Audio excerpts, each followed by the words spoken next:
निळोपंतांच्या तोंडून पत्रातील जिजाबाईंचे बोल खडे होऊ लागले.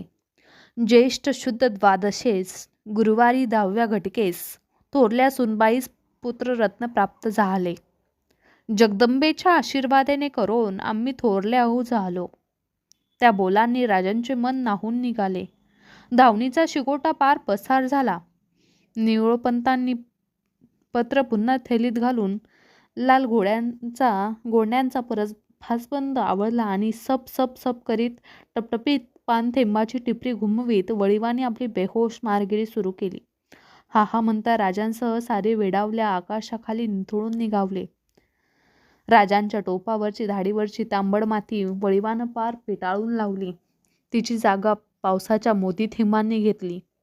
वळीवधारात नाहून निघालेल्या राजांच्या छातीवरच्या जाम्याला कवड्यांची माळ चिकटली. अभिषेक पात्रातून वर्षणाऱ्या जलधारांचे नितळ शिवलिंग दिसावे तसे ते रूप होते सह्याद्रीच्या शिवाचे. पुरंदरच्या परतीवरचा राजांचा शेवटचा मुक्काम पुण्याच्या लाल महालात पडला.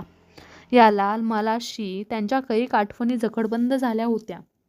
उमर कवळीकीच असताना याच लाल महालाच्या उंबरठ्यावरचे माथा भरलेले माप दवंडून सईबाई राजांच्या पत्नी म्हणून आल्या होत्या.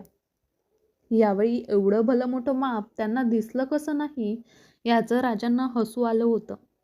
आज त्यांना आपल्या त्या विचाराचं हसू येत होतं. राजगडावर सईबाईंच्या महालात ही लग्नातील आठवण चिराग दालनाच्या मंद प्रकाशात राजांनी अनेक वेळा बोलवून दाखवली होती.